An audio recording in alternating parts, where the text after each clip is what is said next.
Good morning every one. അപ്പൊ നമ്മൾ sanitary കെമിസ്ട്രിന്റെ classes ആണ് കണ്ടിന്യൂ ചെയ്യുന്നത്.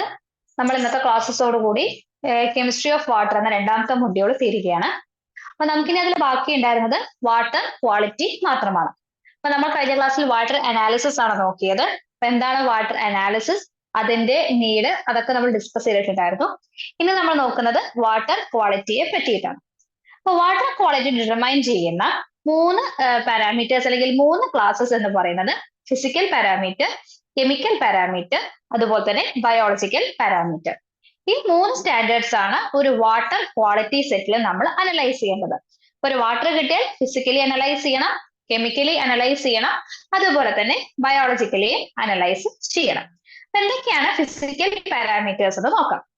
ഫിസിക്കൽ പാരാമീറ്റേഴ്സിൽ എന്തൊക്കെയാണ് വരുന്നത്? Colour, order, turbidity, temperature, conductivity. ഇതിനെ കുറിച്ചൊക്കെ നമ്മൾ ഡീറ്റെയിൽ ആയിട്ട് കഴിഞ്ഞ ക്ലാസ്സിൽ പറഞ്ഞിട്ടുണ്ടായിരുന്നു. എന്താണ് ഇതിന്റെ ഓരോന്നിന്റെയും ഇമ്പോർട്ടൻസ് എന്നുള്ളത്.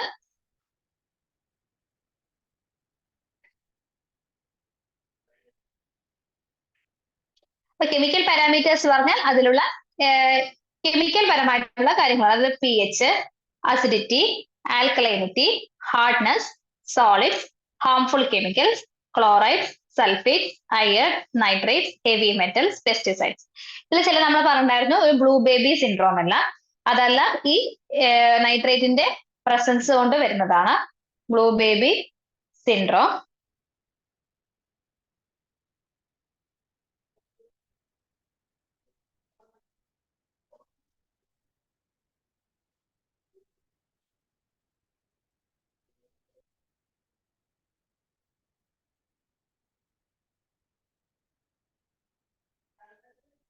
ആദ്യത്തെ പാരാമീറ്റർ ആണ് ആൽക്കലൈനിറ്റി. ആൽക്കലൈനിറ്റി എന്ന് പറഞ്ഞാൽ എന്താണ്? ആസിഡിനെ ന്യൂട്രലൈസ് ചെയ്യാൻ കപ്പാസിറ്റി ഉള്ളതിനാണ്. എത്രത്തോളം അതിന് കപ്പാസിറ്റി ഉണ്ട്, അതാണ് അതിന്റെ ആൽക്കലൈനിറ്റിയെ കാണിക്കുന്നത്. അതിൽ കാർബണേറ്റ്സ് ഉണ്ടാവും, ബൈകാർബണേറ്റ്സ് ഉണ്ടാവും, hydroxide compounds, calcium, magnesium, sodium, potassium, ഇവയുടെയൊക്കെ സാൾട്സ് അതിന്റെ പ്രസൻസ് കാണിക്കുന്നതാണ് ആൽക്കലൈനിറ്റി എന്ന് പറയുന്നത്. ഉദാഹരണത്തിന് ഇപ്പൊ സോഡിയം കാർബണേറ്റ്, അതൊരു ബേസിക് സോൾട്ട് ആണ്, അല്ലെങ്കിൽ ആൽക്കലൈൻ സോൾട്ട് ആണ്. അതുപോലെ സോഡിയം ബൈകാർബണേറ്റ്, അല്ലെങ്കിൽ magnesium hydroxide, potassium hydroxide, sodium hydroxide, potassium bicarbonate, അല്ലെങ്കിൽ പൊട്ടാസ്യം കാർബണേറ്റ്. ഇതിന്റെയൊക്കെ പ്രസൻസ് കാണിക്കുന്നതാണ് ആൽക്കലൈനിറ്റിയിൽ പറയുന്നത്. It is a capacity to neutralise acid is called alkalinity. Alkalinity measure ചെയ്യുന്നത് എത്രത്തോളം ആ പി എച്ച് ചേഞ്ചിനെതിരെയുള്ള വാട്ടറിന് ബഫറിംഗ് കപ്പാസിറ്റി ഉണ്ട്, ആ ഒരു മെഷർ തരുന്നതാണ് ആൽക്കലൈൻ എന്ന് പറയുന്നത്. അപ്പൊ ബഫറിംഗ് കപ്പാസിറ്റി എന്ന് പറഞ്ഞാൽ പി എച്ച് ചേഞ്ചിനെ റെസിസ്റ്റ് ചെയ്യുന്ന വസ്തുക്കളെയാണ് ബഫർ സൊല്യൂഷൻസ്. അത് എത്രത്തോളം റെസിസ്റ്റ് ചെയ്യാനുള്ള കഴിവുണ്ടോ അതിനെയാണ് ബഫർ കപ്പാസിറ്റി എന്ന് പറയുന്നത്. അപ്പൊ വാട്ടറിനെ സംബന്ധിച്ച് ആൽക്കലൈനിറ്റി കൂടുതലാണ്, അതായത് പി എച്ച് അത്ര പെട്ടെന്ന് മാറ്റാതെ തന്നെ അതിൽ ഒരുപാട് large amounts of acids, bases accept ചെയ്യാൻ സാധിക്കും. ഇനി ലോ ആൽക്കലൈനിറ്റി ഉള്ള വാട്ടർ ആണെങ്കിൽ, ഹൈ ആൽക്കലൈനിറ്റി എന്ന് പറഞ്ഞാൽ അവിടെ എന്തായിരിക്കും? ഹൈ പി എച്ച് ആയിരിക്കും, അവിടെ പി എച്ച് ഹൈ ആയിരിക്കും. ലോ ആൽക്കലൈനിറ്റി ആണെങ്കിൽ ലോ പി എച്ച് ആയിരിക്കും. അപ്പൊ ഹൈ ആൽക്കലൈനിറ്റി ഉണ്ടെങ്കിൽ അവിടെ ബഫർ കപ്പാസിറ്റി കൂടുതലായിരിക്കും. അതേസമയം ലോ ആൽക്കലൈനിറ്റി ആണെങ്കിൽ, അതായത് ഇപ്പൊ റെയിൻ വാട്ടറോ അല്ലെങ്കിൽ ഡിസ്റ്റിൽഡ് വാട്ടറോ ഒക്കെ ആണെങ്കിൽ പെട്ടെന്ന് തന്നെ ചെറിയ ആസിഡോ ബേസോ ആഡ് ചെയ്യുമ്പോൾ തന്നെ പി എച്ച് ഡ്രോപ്പ് ചേഞ്ച് നടക്കും. അപ്പൊ ഹൈ ആൽക്കലൈനിറ്റി ഉള്ള വാട്ടറിനാണ് ബഫറിംഗ് കപ്പാസിറ്റി കൂടുതൽ, ലോ ആൽക്കലൈനിറ്റി ഉള്ള വാട്ടറിന് ബഫറിംഗ് കപ്പാസിറ്റി പൊതുവെ കുറവായിരിക്കും. ക്ലിയർ ആയോ?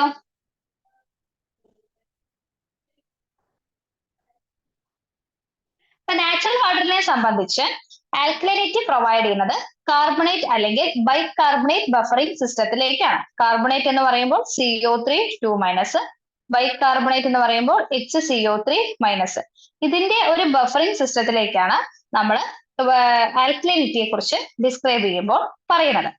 അതിൽ ആൽക്കലൈനിറ്റി ഡിറ്റർമൈൻ ചെയ്യുന്നത് the amount of acid needed to lower the pH in a water sample to a specific end point. ഒരു എൻഡ് പോയിന്റിലേക്ക് എത്തിക്കാൻ വേണ്ടി എത്രത്തോളം ആസിഡ് ആഡ് ചെയ്യുന്നു പി എച്ച് കുറയ്ക്കാൻ വേണ്ടിയിട്ട്, ആ ഒരു അളവിനെയാണ് ആൽക്കലൈനിറ്റി എന്ന് പറയുന്നത്. ഇത് എക്സ്പ്രസ് ചെയ്യുന്നത് മില്ലിഗ്രാംസ് കാൽസ്യം കാർബണേറ്റ് പെർ ഒരു ലിറ്ററിന് എത്ര കാൽസ്യം കാർബണേറ്റ് ആഡ് ചെയ്യേണ്ടി വന്നു, എത്ര മില്ലിഗ്രാം ആഡ് ചെയ്യേണ്ടി വന്നു എന്നതാണ് അതിൽ മനസ്സിലാക്കേണ്ടത്. അപ്പൊ CO2 വാട്ടറിൽ ഡിസോൾവ് ചെയ്യുമ്പോൾ എന്താ കിട്ടുന്നത്? CO2 വാട്ടറിൽ ഡിസോൾവ് ചെയ്യുമ്പോൾ എന്ത് കിട്ടുന്നു? H2CO3 കിട്ടുന്നു. ഇതെന്ന് പറഞ്ഞാൽ കാർബണേറ്റ് അയോൺസിന്റെയും ബൈകാർബണേറ്റ് അയോൺസിന്റെയും ഇക്വിലിബ്രിയത്തിലായിട്ടാണ് എക്സിസ്റ്റ് ചെയ്യുന്നത്. അതായത് H2CO3 ഡിസോസിയേറ്റ് ചെയ്യുമ്പോൾ CO3 മൈനസും ഡിസോസിയേറ്റ് ചെയ്യുമ്പോൾ HCO3 മൈനസും H പ്ലസും ആകുന്നു. ഇതിന് പിന്നെ ഡിസോസിയേഷൻ നടക്കുമ്പോഴാണ് CO3 മൈനസും ഒരു H പ്ലസും കിട്ടുന്നത്. അപ്പോ ഈ ബൈകാർബണേറ്റിന്റെയും അതുപോലെ തന്നെ കാർബണേറ്റിന്റെയും ഇക്വിലിബ്രിയത്തിലായിട്ടാണ് ഈ കാർബോണിക് ആസിഡിന്റെ ഡിസോസിയേഷൻ നടക്കുന്നത്. ക്ലിയർ ആയോ പറഞ്ഞത്? അപ്പൊ കാർബൺ ഡൈ ഓക്സൈഡ് വാട്ടറിൽ ഡിസോൾവ് ചെയ്യുമ്പോഴാണ് കാർബോണിക് ആസിഡ് കിട്ടുന്നത്. അത് ഡിസോസിയേറ്റ് ചെയ്യുമ്പോൾ it is in equilibrium bicarbonated carbonate ions. ഇതാണ് അതിന്റെ റിയാക്ഷൻ. H2CO3 കാർബോണിക് ആസിഡ്, അത് ഡിസോസിയേറ്റ് ചെയ്യുമ്പോൾ ഇത് ബൈകാർബണേറ്റ്, ഇത് പിന്നെയാണ് വരുന്നത് കാർബണേറ്റ്. അപ്പോൾ ആസിഡ് വാട്ടറിലേക്ക് ആഡ് ചെയ്യുന്ന സമയത്ത് ഹൈഡ്രജൻ അയോൺ കോൺസെൻട്രേഷൻ കൂടുന്നു അല്ലെ? ഒരു വാട്ടർ ഉണ്ട് നമ്മുടെ ഇതിലേക്ക് വാട്ടർ ഉണ്ട്, അതിലേക്ക് എന്ത് ചെയ്യണം? ആസിഡ് ആഡ് ചെയ്യാൻ. ആസിഡ് ആഡ് ചെയ്യുമ്പോൾ എന്ത് സംഭവിക്കുന്നു? അവിടെ H പ്ലസിന്റെ കോൺസെൻട്രേഷൻ കൂടുന്നു. H പ്ലസിന്റെ കോൺസെൻട്രേഷൻ കൂടിയാൽ എന്താ സംഭവിക്കുക? ഇതാണ് നമ്മുടെ ഇക്വിലിബ്രിയം. HCO3 CO3 minus. അതായത് ഇക്വിലിബ്രിയം ലെഫ്റ്റിലോട്ട് ഷിഫ്റ്റ് ചെയ്യുന്നു. ഇങ്ങോട്ട് ഷിഫ്റ്റ് ചെയ്യുന്നു, ഇക്വിലിബ്രിയം ഷിഫ്റ്റ് ടു ലെഫ്റ്റ്. അങ്ങനെ റിലീസിങ് കാർബൺ ഡൈ ഓക്സൈഡിനെ അറ്റ്മോസ്ഫിയറിലേക്ക് റിലീസ് ചെയ്യുന്നു. മനസ്സിലായോ പറഞ്ഞത്? അപ്പൊ വാട്ടറിലേക്ക് ആസിഡ് ആഡ് ചെയ്യുന്ന സമയത്ത് ഈ H പ്ലസ് ഉണ്ടല്ലോ, H പ്ലസിന്റെ കോൺസെൻട്രേഷൻ കൂടി വരുന്നു. H പ്ലസിന്റെ കോൺസെൻട്രേഷൻ കൂടുന്നു. നമ്മുടെ ലീ ഷാറ്റ്ലിയർ പ്രിൻസിപ്പിൾ പ്രകാരം അതെന്ത് ചെയ്യുന്നു? അതിന്റെ കോൺസെൻട്രേഷൻ കുറയ്ക്കാൻ ശ്രമിക്കുന്നു. അതുകൊണ്ട് ഇവിടെ ബാക്ക്വേർഡ് റിയാക്ഷൻ ആയിരിക്കും നടക്കുന്നത്. ബാക്ക്വേർഡ് റിയാക്ഷൻ നടക്കുമ്പോൾ HCO3 മൈനസ് ഉണ്ടാകുന്നു. HCO3 മൈനസ് ഒരുപാട് ഉണ്ടാകുന്ന സമയത്ത് എന്ത് സംഭവിക്കും? അവിടെയും ബാക്ക്വേർഡ് റിയാക്ഷൻ നടന്ന് CO2 റിലീസ് ചെയ്യുന്നു. ഇങ്ങനെയാണ് അവിടെ നടക്കുന്ന മെക്കാനിസം എന്ന് പറയുന്നത്. ഇതാണ് വാട്ടറിലുള്ള കാർബണേറ്റ് സൈക്കിള്. കാർബോണിക് ആസിഡ് വരുന്നു, ആസിഡിന്റെ പ്രസൻസ് കൂടുതലായിരുന്ന സമയത്ത് തിരിച്ച് അത് കാർബൺ ഡൈ ഓക്സൈഡ് റിലീസ് ചെയ്യുന്നു. അടുത്തത് വാട്ടറിന്റെ ഹാർഡ്നെസ്. ഇപ്പൊ വാട്ടറിന്റെ സോപ്പിന്റെ ലാദറിനെ ഡിസ്ട്രോയ് ചെയ്യാനോ അല്ലെങ്കിൽ കുറയ്ക്കാവുന്ന കപ്പാസിറ്റി ഓഫ് വാട്ടറിനെയാണ് ഹാർഡ്നെസ് എന്ന് പറയുന്നത്. And it is a total concentration of calcium and magnesium ions. വാട്ടറിന്റെ ഹാർഡ്നെസ് എന്ന് പറഞ്ഞാൽ അതിൽ എത്രത്തോളം കാൽഷ്യം അയോൺസ് അല്ലെങ്കിൽ മെഗ്നീഷ്യം അയോൺസ് ഉണ്ട് എന്നുള്ളതാണ് അതിനെ കാണിക്കുന്നത്. ഇപ്പൊ ഹാർഡ്നെസ് തന്നെ രണ്ട് തരത്തിലുണ്ട്, ടെമ്പററി ഹാർഡ്നെസ്സും പെർമനന്റ് ഹാർഡ്നെസ്സും. ടെമ്പററി ഹാർഡ്നെസ് കാരണമാക്കുന്നത് ഓർത്തുവെക്കുക, bicarbonates of calcium and magnesium. Permanent hardness ആണെങ്കിൽ സൾഫേറ്റ്സ്, ക്ലോറൈഡ്സ്, നൈട്രേറ്റ്സ് ഒക്കെയാണ് ചെയ്യുന്നത്. എപ്പോഴും ചോദ്യം വരാം, ഇപ്പൊ ക്ലോറൈഡ്സ് ഓഫ് കാൽഷ്യം എന്ത് ഹാർഡ്നെസ് ആണ് ഉണ്ടാക്കുന്നത്? പെർമനന്റ് ഹാർഡ്നെസ് ആണ് ഉണ്ടാക്കുന്നത്. മെഗ്നീഷ്യം ബൈകാർബണേറ്റ് എന്ത് ഹാർഡ്നെസ് ആണ് ഉണ്ടാക്കുന്നത്?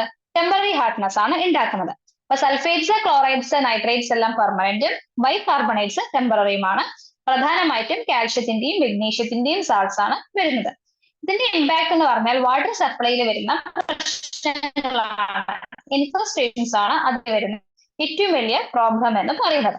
അപ്പൊ ടോട്ടൽ ഹാർഡ്നെസ് എന്ന് പറഞ്ഞാൽ എത്ര മെറ്റൽ അയോൺസ് ഉണ്ട്, ഒരു magnesium per litre equivalent of calcium കാർബണേറ്റിന് എത്ര കോൺസെൻട്രേഷൻ ഓഫ് മെറ്റൽ അയോൺസ് ഉണ്ട്, അതിനെയാണ് ടോട്ടൽ ഹാർഡ്നെസ് എന്ന് പറയുന്നത്.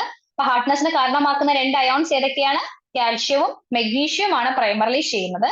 എന്നിരുന്നാലും അയേണും മാംഗനീസും ചെയ്യാറുണ്ട്. അപ്പൊ ടോട്ടൽ ഹാർഡ്നെസ് പറയുന്നത് ഏകദേശം ടോട്ടൽ ആൽക്കലൈനിറ്റിക്ക് തുല്യമാണ്. അപ്പൊ എന്താണ് ആൽക്കലൈനിറ്റി അതുപോലെ തന്നെ ഹാർഡ്നെസ് തമ്മിലുള്ള വ്യത്യാസം? നമ്മൾ രണ്ട് കാര്യങ്ങൾ പറഞ്ഞു, ആൽക്കലൈനിറ്റിയും പറഞ്ഞു, ഹാർഡ്നെസ്സും പറഞ്ഞു. ആൽക്കലൈനിറ്റിയും ഹാർഡ്നെസ്സും ഈക്വൽ ആകുമ്പോൾ എപ്പോഴാണ്? കാൽഷ്യം അല്ലെങ്കിൽ മെഗ്നീഷ്യം സാൾട്സ് വരുമ്പോഴാണ് അതിന്റെ ആൽക്കലൈനിറ്റി അല്ലെങ്കിൽ ഹാർഡ്നെസ് എന്ന രണ്ട് വാക്കും സിനോണിമസ് ആയിട്ട് പോകുന്നത്. ആൽക്കലൈനിറ്റി കൂടുന്നത് സോഡിയം പൊട്ടാസ്യവും കാൽഷ്യത്തിന്റെയും മെഗ്നീഷ്യത്തിന്റെയും കൂടി ഉള്ള സമയത്ത് ആൽക്കലൈനിറ്റി കൂടുകയും കാൽഷ്യത്തിന്റെയും മെഗ്നീഷ്യത്തിന്റെയും ന്യൂട്രൽ സാൾട്സ് ആണെങ്കിൽ അവിടെ ഹാർഡ്നെസ് ഉണ്ടാവുകയും ചെയ്യുന്നു. ആൽക്കലൈനിറ്റി എന്ന് പറയുന്നത് മുമ്പേ പറഞ്ഞു, ഇപ്പൊ പൊട്ടാസ്യം ബൈകാർബണേറ്റ് അല്ലെങ്കിൽ പൊട്ടാസ്യം കാർബണേറ്റ്, സോഡിയം ബൈകാർബണേറ്റ് അങ്ങനെ വരുന്നതിൽ കാൽഷ്യവും മെഗ്നീഷ്യത്തിന്റെയും മാത്രം വരികയാണെങ്കിൽ അവിടെ എന്ത് സംഭവിക്കുന്നു?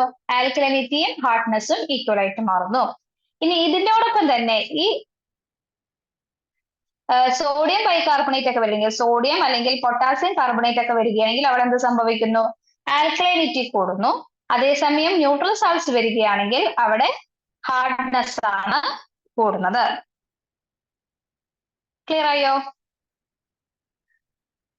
എന്തെങ്കിലും ഡൗട്ട് ഉണ്ടോ?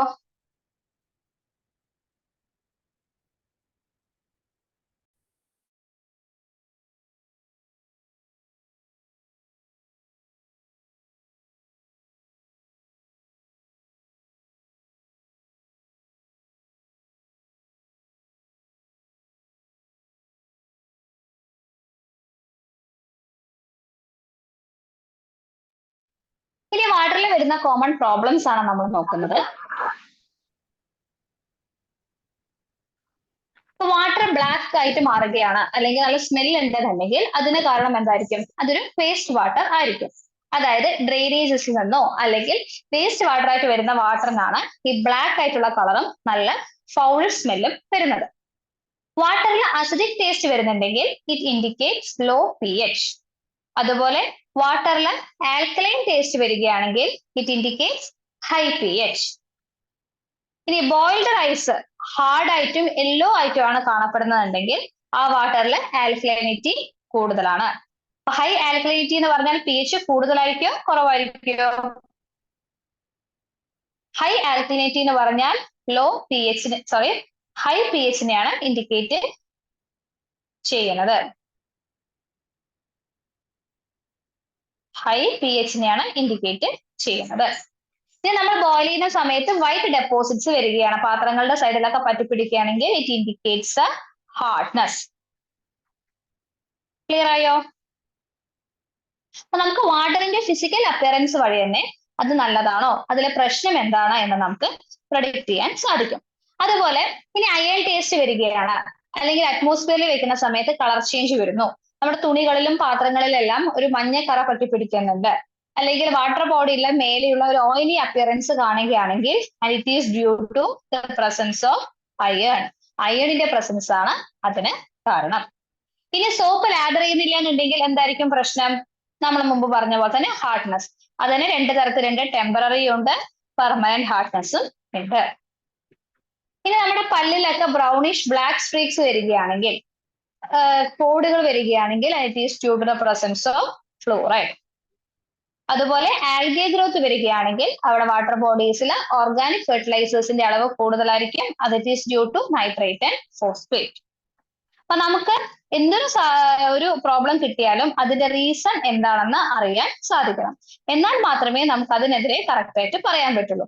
അതുപോലെ ഫിഷ് ഒക്കെ കില്ല് ചെയ്യുകയാണെങ്കിൽ, മീനുകളൊക്കെ ചത്തുപോകുകയാണെങ്കിൽ അവിടെ pH കുറവാണ്. pH കുറവാണെന്നുണ്ടെങ്കിൽ അവിടെ ആസിഡിനെയാണ് ഇൻഡിക്കേറ്റ് ചെയ്യുന്നത്. അതുപോലെ അവിടെ ഡിസോൾഡ് ഓക്സിജനും കുറവാണ്. DO എന്ന് പറഞ്ഞാൽ ഡിസോൾഡ് ഓക്സിജൻ. അപ്പൊ അതിലുള്ള ഓക്സിജന്റെ അളവ് കുറവാണ്, pH കുറവാണ്, അതുകൊണ്ടാണ് അവിടുത്തെ മീനെല്ലാം ചത്തുപോകുന്നത്. സാൾട്ടി ടേസ്റ്റ് കാണുന്നുണ്ടെങ്കിൽ and it is due to the presence of chloride. അപ്പൊ നമ്മൾ വാട്ടർ പൊല്യൂഷൻ പഠിക്കുന്ന സമയത്ത് പഠിച്ച കാര്യങ്ങളാണ് ഇൻഡിക്കേറ്റേഴ്സ്. അതിൽ പ്രധാനപ്പെട്ട ഇൻഡിക്കേറ്റർ ആയിട്ട് പറയുന്നത് ആദ്യത്തെ ഫിസിക്കോ കെമിക്കൽ. ഫിസിക്കോ കെമിക്കൽ ആവുന്ന സമയത്ത് എന്താണ് വരുന്നത് അവിടെ?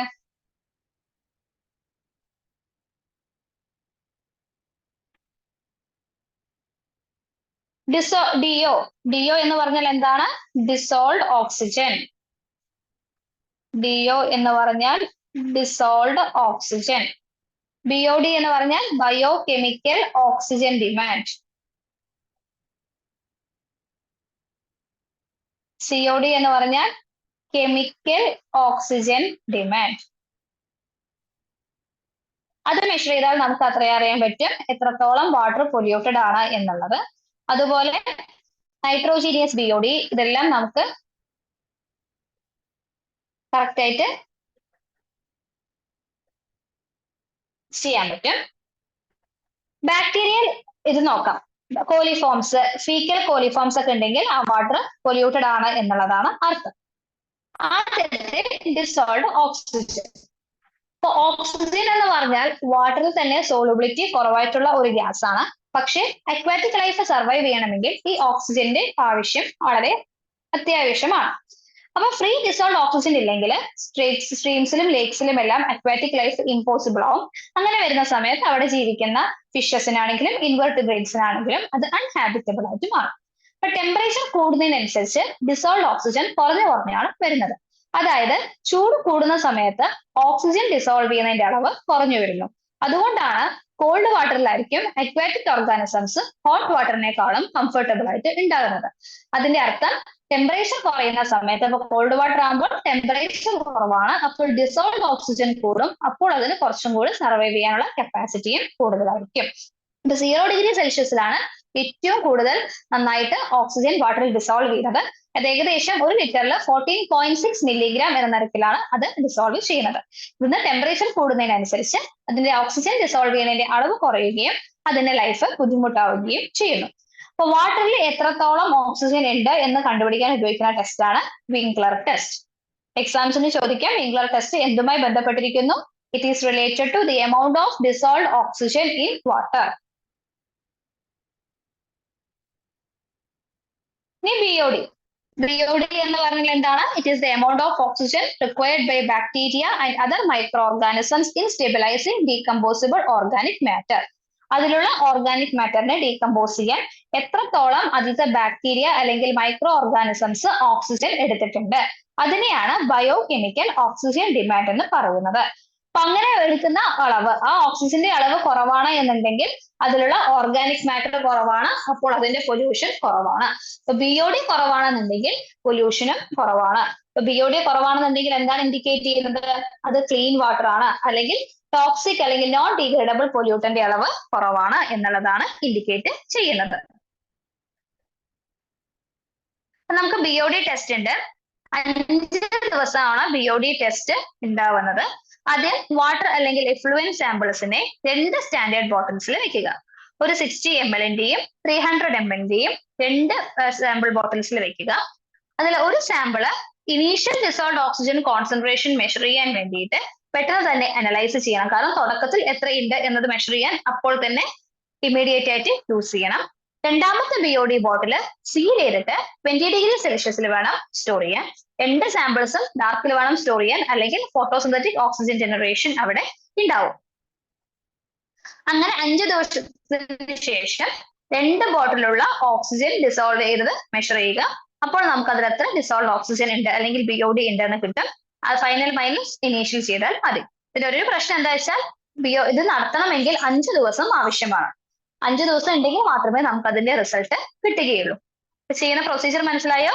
2 ബോട്ടിൽസ് എടുക്കുന്നു, 2ലും വാട്ടർ സാമ്പിൾസ് എടുക്കുന്നു, ഇനീഷ്യൽ അളവ് നോക്കുക, 5 ദിവസത്തിന് ശേഷം ഫൈനൽ അളവ് നോക്കുക, സൂക്ഷിക്കണം, അത് ഡാർക്കിൽ വേണം സ്റ്റോർ ചെയ്യാൻ. വേറൊരു ടേമാണ് UBOD, അതായത് അൾട്ടിമേറ്റ് BOD. ഇപ്പൊ UBOD എന്ന് പറഞ്ഞാൽ it is a parameter that quantifies the oxygen required for the total biochemical degradation of organic matter by aquatic microorganisms. ഇപ്പൊ അക്വാറ്റിക് മൈക്രോ ഓർഗാനിസംസിൽ എത്രത്തോളം ഓർഗാനിക് മാറ്റർ മൊത്തം ഡീഗ്രേഡ് ചെയ്തു, അതിന് എത്ര ഓക്സിജൻ ആവശ്യം വന്നു, അതിനെ ക്വാണ്ടിഫൈ ചെയ്യുന്ന ടേമാണ് UBOD എന്ന് പറയുന്നത്. ഇപ്പൊ മാത്തമാറ്റിക്കൽ മോഡൽസിലെല്ലാം പ്രൊഡിക്റ്റ് ചെയ്യാൻ നമ്മൾ പ്രധാനമായിട്ടും UBOD ആണ് യൂസ് ചെയ്യാറ്. UBOD-യുടെ അല്ലെങ്കിൽ സാമ്പിൾ കാൽക്കുലേഷൻ ചെയ്യുന്ന ഫോർമുല ഇതാണ്: BOD-T is equal to BODU into 1 minus e raised to minus KT. ഈ BODU എന്ന് പറഞ്ഞാൽ അൾട്ടിമേറ്റ് BOD ആണ്.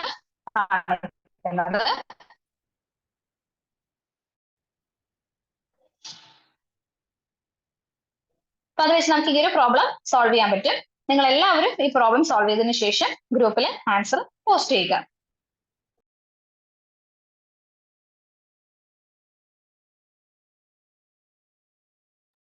ഇതുവരെ എടുത്തതൊന്ന് ക്ലിയർ അല്ലേ നോക്കൂ. എടുത്തതൊക്കെ ഒന്ന് റിവൈസ് ചെയ്തിട്ട് നമുക്ക് അടുത്ത ടോപ്പിക്കിലേക്ക് കിടക്കാം.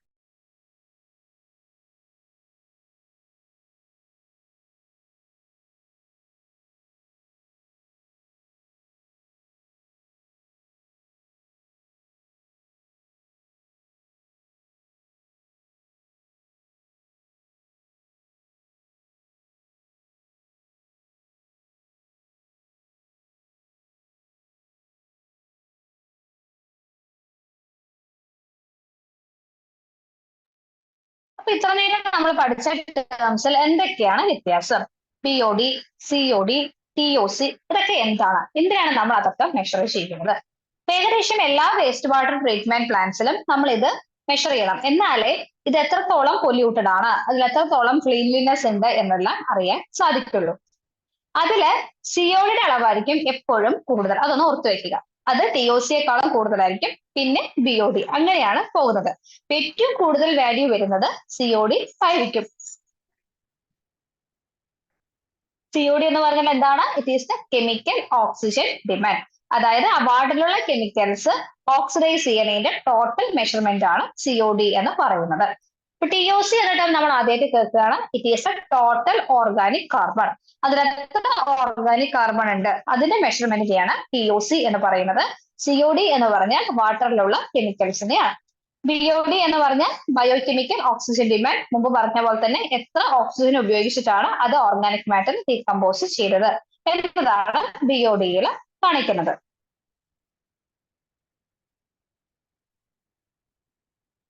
നമുക്ക് പല റേറ്റ്സ് വെച്ചിട്ട് ഇത് ചെയ്യാൻ പറ്റും. CBOD ഉണ്ട്, NBOD ഉണ്ട്, നൈട്രജൻ വെച്ച് ചെയ്യാം, കാർബൺ വെച്ച് ചെയ്യാം, പെർട്ടിക്കുലേറ്റ് ആയിട്ട് ചെയ്യാം. അങ്ങനെ പല രീതിയിലും നമുക്കത് ഈ BOD കാൽക്കുലേറ്റ് ചെയ്യാൻ സാധിക്കും.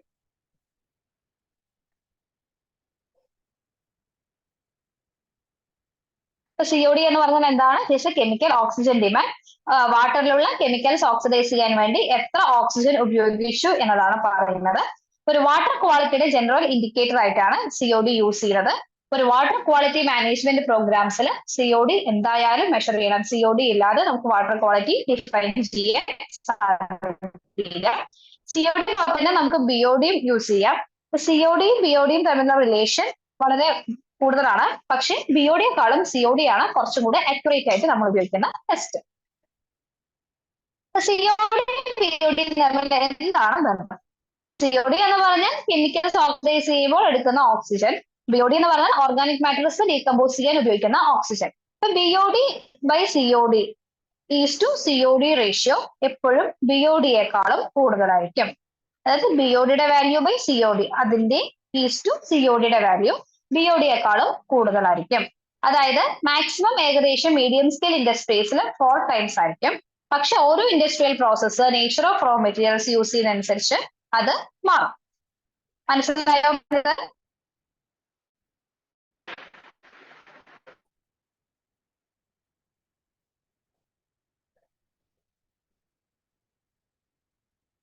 നമ്മൾ ഇതാണ് പറഞ്ഞത്, BOD by COD.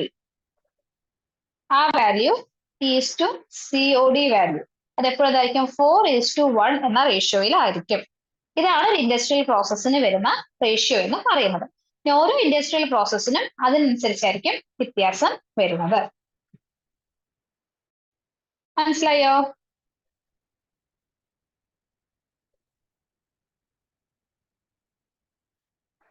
Water quality assessment parameters, standards ഉണ്ട്, പൊല്യൂഷൻ ഇൻഡിക്കേറ്റേഴ്സ് ഉണ്ട്. ഇപ്പൊ UPയിലൊക്കെ ആണെങ്കിൽ, ഉത്തർപ്രദേശിലൊക്കെ ആണെങ്കിൽ ഗംഗാ വാട്ടറിന്റെ ക്വാളിറ്റി തന്നെ മാറിയിട്ടുണ്ട്. പിന്നെ ഡ്രിങ്കിങ് വാട്ടറിന്റെ സോഴ്സസ് നമ്മൾ കൺസിഡർ ചെയ്യണം. അത് സർഫസ് വാട്ടർ ആണോ, ഗ്രൗണ്ട് വാട്ടർ ആണോ? ഗ്രൗണ്ട് വാട്ടർ ആണെങ്കിൽ കുറച്ചും കൂടെ ഇതുപോലെയുള്ള ഓർഗാനിക് മാറ്റേഴ്സ് കൂടുതലായിരിക്കും. Drinking water standards, drinking water, portable water, waste water, ഇതൊക്കെയാണ് നമുക്കിനി നോക്കേണ്ടത്. അപ്പൊ ആദ്യം നമ്മളൊരു വാട്ടർ കിട്ടിയാൽ അതിന് ആദ്യം എന്താ ചെയ്യേണ്ടത്? പ്രിലിമിനറി എക്സാമിനേഷൻ, അതിന്റെ ടേസ്റ്റ്, ഓർഡർ, കളർ, അങ്ങനെ 3 കാര്യങ്ങളാണ് നമ്മൾ ആദ്യം തന്നെ എക്സാമിൻ ചെയ്യേണ്ടത്. ഒരു വാട്ടർ കിട്ടിക്കഴിഞ്ഞാൽ, വാട്ടർ സാമ്പിൾ കിട്ടിക്കഴിഞ്ഞാൽ അതിന്റെ ക്വാളിറ്റി എൻഷുർ ചെയ്യണമെങ്കിൽ ആദ്യം എന്ത് ചെയ്യണം? It should be preliminary examine by observing its taste, odour and colour. പിന്നെ നമ്മൾ കെമിക്കൽ മെത്തേഡ്സിലേക്ക് പോവാം. കെമിക്കൽ മെത്തേഡ്സ് പറയുമ്പോൾ pH നോക്കണം, ടെർബിഡിറ്റി, കണ്ടക്ടിവിറ്റി, ആൽക്കലിനിറ്റി, സൾഫേറ്റ്സ് ഉണ്ടോ, അങ്ങനത്തെ കാര്യങ്ങൾ നോക്കുക. പിന്നെ കുറച്ചും കൂടെ ക്രൂഡായിട്ടുള്ള solids, hardness, total solids, total dissolved salts, അങ്ങനത്തെ കാര്യങ്ങളിലേക്കൊക്കെ പോകണം. അതിനുശേഷം COD, BOD, DO അങ്ങനത്തെ കാര്യങ്ങൾ നോക്കുക. പിന്നെ ഡിസിൻഫെക്ഷന് വേണ്ടിയിട്ട് ക്ലോറിൻ ഉണ്ടോ, ഫ്രീ ആയിട്ടാണോ, കമ്പൈൻഡ് ആയിട്ടാണോ, പിന്നെ നൈട്രജൻ ഉണ്ടോ, ഫോസ്ഫറസ് ഉണ്ടോ, ഫ്ലൂറൈഡ് ഉണ്ടോ. പിന്നെ നമ്മൾ അതിന്റെ ബയോളജിക്കൽ ആയിട്ടുള്ള മൈക്രോ ബയോളജിക്കൽ ടെസ്റ്റിംഗ് ആയിട്ടുള്ള multiple tube fermentation test, heterotrophic plate count test, അങ്ങനെ ചെയ്തിട്ടാണ് ഒരു വാട്ടറിന്റെ ക്വാളിറ്റി അസസ് ചെയ്യുന്നത്. ഒരു വാട്ടറിന്റെ സാമ്പിൾ കിട്ടിയാൽ ഈ ഏകദേശം 8 സ്റ്റെപ്സിൽ കൂടിയും നമ്മൾ കടന്ന് പോകണം. അപ്പൊ പോർട്ടബിൾ വാട്ടർ എന്താണ്, അല്ലെങ്കിൽ ഡ്രിങ്കിങ് വാട്ടറും വേസ്റ്റ് വാട്ടറും തമ്മിലുള്ള വ്യത്യാസം എന്താണ്? നമുക്ക് എല്ലാവർക്കും അറിയുന്ന പോലെ തന്നെ പോർട്ടബിൾ വാട്ടർ എന്ന് പറഞ്ഞാൽ നമുക്ക് ഉപയോഗിക്കാൻ പറ്റുന്ന വാട്ടറാണ്. കുക്കിംഗ് പർപ്പസസിനും ഡ്രിങ്ക് ചെയ്യാനും എല്ലാത്തിനും നമുക്ക് ഉപയോഗിക്കാൻ പറ്റുന്ന വാട്ടറുകളാണ്.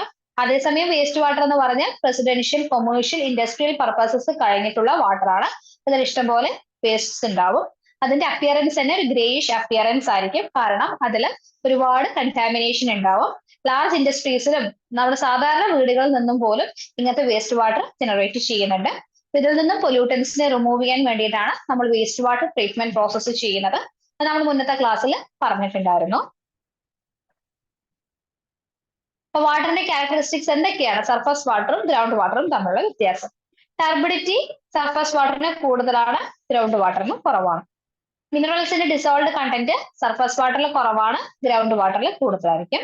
ബയോളജിക്കൽ കണ്ടന്റ് സർഫസ് വാട്ടറിലാണ് കൂടുതൽ, ഗ്രൗണ്ട് വാട്ടറിൽ കുറവാണ്. ടെമ്പറൽ വേരിയബിലിറ്റി സർഫസ് വാട്ടറിൽ വളരെ കൂടുതലാണ്, ഗ്രൗണ്ട് വാട്ടർ കുറവാണ്. എപ്പോഴും സർഫസ് വാട്ടർ ഉപയോഗിക്കുന്നതാണ് ഗ്രൗണ്ട് വാട്ടറേക്കാളും നല്ലത്. അപ്പൊ പബ്ലിക് വാട്ടർ സപ്ലൈ ആണെങ്കിൽ നമ്മൾ എന്തൊക്കെ കാര്യങ്ങളാണ് ശ്രദ്ധിക്കേണ്ടത്? അതിന്റെ turbidity, total dissolved salts, inorganic and organic compounds, microbes. ഇനി വാട്ടർ കോണ്ടാക്ട് റിക്രിയേഷൻസ് ആണെങ്കിൽ അത് ടെർബിഡിറ്റി ഉണ്ടോ, ബാക്ടീരിയ, ടോക്സിക് കോമ്പൗണ്ട്സ്, അങ്ങനത്തെ കാര്യങ്ങളൊക്കെ ശ്രദ്ധിക്കണം. ഇനി ഫിഷ് പ്രൊപ്പഗേഷൻ, ഫിഷറീസ് ആണെങ്കിൽ അല്ലെങ്കിൽ ഫിസിക്കൾച്ചർ നടത്താനാണെങ്കിൽ അതിൽ എത്രത്തോളം ഡിസോൾഡ് ഓക്സിജൻ കണ്ടന്റ് ഉണ്ട്, ക്ലോറിൻ ഉണ്ടോ, അങ്ങനത്തെ കാര്യങ്ങൾ ശ്രദ്ധിക്കണം. ഇൻഡസ്ട്രിയൽ വാട്ടർ സപ്ലൈ ആണെങ്കിൽ സസ്പെൻഡഡ് ആൻഡ് ഡിസോൾഡ് കോൺസ്റ്റിറ്റുവൻസ് ശ്രദ്ധിക്കണം. അഗ്രികൾച്ചറൽ വാട്ടർ സപ്ലൈ ആണെങ്കിൽ സോഡിയം, TDS എല്ലാം നോക്കണം. ഷെൽഫിഷ് ഹാർവെസ്റ്റിംഗ് ആണെങ്കിൽ DO, ബാക്ടീരിയ, ഈ കാര്യങ്ങളെല്ലാം നമ്മൾ ശ്രദ്ധിക്കണം. അപ്പൊ വാട്ടർ ക്വാളിറ്റി എന്ന് പറഞ്ഞാൽ നമ്മൾ സിമ്പിളായി പറയുന്ന പോലെയല്ല, അതിൽ ഒരുപാട് പ്രൊസീജിയേഴ്സും കാര്യങ്ങളും ഉണ്ട്. അടുത്തതാണ് അതിന്റെ വാട്ടർ ക്വാളിറ്റി സ്റ്റാൻഡേർഡ്സ്, അതുപോലെ തന്നെ അതിന്റെ ഗൈഡ് ലൈൻസ്. എന്തിനാണ് നമുക്ക് ഇങ്ങനെ ഒരു സ്റ്റാൻഡേർഡ്സ് അല്ലെങ്കിൽ ഗൈഡ് ലൈൻസ് എന്ന് പറയുന്നത്? ഇപ്പൊ വാട്ടർ യൂസേജ് എന്ന് പറഞ്ഞാൽ അൺലിമിറ്റഡ് ആണ്, നമുക്ക് പല ആവശ്യങ്ങൾക്കാണ് ഇത് ഉപയോഗം. ഇറിഗേഷന്, അതുപോലെ ലൈഫ് സസ്റ്റെയിനിങ്ങിന്, ഡ്രിങ്കിങ്ങിന്, അക്വാറ്റിക് ലൈഫിന്, അഗ്രികൾച്ചറൽ പർപ്പസസിന്, അങ്ങനെ പല കാര്യങ്ങൾക്കും ഈ വാട്ടർ ആവശ്യമാണ്. അപ്പൊ നമ്മൾ ഈ കുടിക്കുന്ന വെള്ളം നല്ല ശുദ്ധമായതാണോ അല്ലെങ്കിൽ ക്വാളിറ്റി ഉണ്ടോ എന്നുള്ളത് നമ്മൾ ചില സ്റ്റാൻഡേർഡ്സ് വെച്ചിട്ടാണ് നോക്കുന്നത്.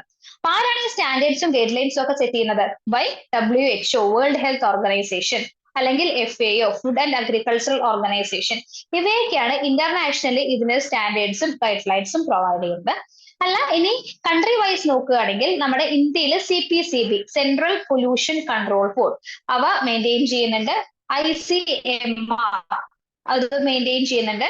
International council of medicine and research, അതാണ് ICMR. അതുപോലെ BIS, bureau of Indian standards. ഇവയൊക്കെയാണ് ഇന്ത്യയിൽ വാട്ടറിന് സ്റ്റാൻഡേർഡ്സ് കൊടുക്കുന്നത്. USA ആണെങ്കിൽ EPA എന്ന ഓർഗനൈസേഷൻ ആണ് ഇത് കൊടുക്കുന്നത്.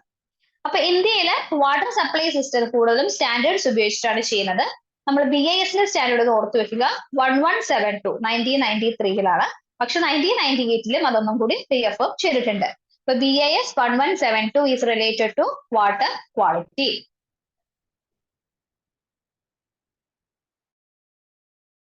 നമ്മൾ പറഞ്ഞ കാര്യങ്ങളാണ് എങ്ങനെയാണ് വാട്ടർ ട്രീറ്റ്മെന്റ് നടത്തുക എന്നുള്ളത്. അപ്പൊ പല പ്രോസസ്സാണ് അത് ചെയ്യുന്നത്. ആദ്യം തന്നെ ആൽഗൽ കൺട്രോൾ അല്ലെങ്കിൽ ബയോളജിക്കൽ ഗ്രോത്തിനെ അറസ്റ്റ് ചെയ്യാൻ പ്രീ ക്ലോറിനേഷൻ നടത്തുന്നു. പ്രീ ക്ലോറിനേഷനോട് കൂടെ തന്നെ എയറേഷൻ ചെയ്ത് അതിലുള്ള dissolved iron and manganese remove ചെയ്യുന്നു. അതിനുശേഷം ഫ്ലക്യുലേഷൻ അല്ലെങ്കിൽ സ്ലോ സാൻഡ് ഫിൽട്രേഷൻ, അതിലുള്ള സസ്പെൻഡഡ് പാർട്ടിക്കിൾസിനെ സെഡിമെന്റ് ചെയ്ത് കളയുന്നു. ഈ കൊയാഗുലന്റ് എയ്ഡ്സ് ആയ പോളി ഇലക്ട്രോലൈറ്റ്സ് ഒക്കെയാണ് കൊയാഗുലേഷൻ ഇംപ്രൂവ് ചെയ്യാൻ സഹായിക്കുകയും അത് പെട്ടെന്ന് റിമൂവ് ചെയ്യാൻ സഹായിക്കുന്നത്. സെഡിമെന്റേഷൻ നടന്നതൊക്കെ എന്ത് ചെയ്യുന്നു? അതൊക്കെ റിമൂവ് ചെയ്യുന്നു. അതിനുശേഷം ഫിൽട്ടർ ചെയ്യുന്നു. അതിനുശേഷം ഡിസിൻഫെക്ഷൻ ചെയ്യുന്നു. ഇങ്ങനെയാണ് മുനിസിപ്പലി ട്രീറ്റ്മെന്റ് നടത്തുന്നത്.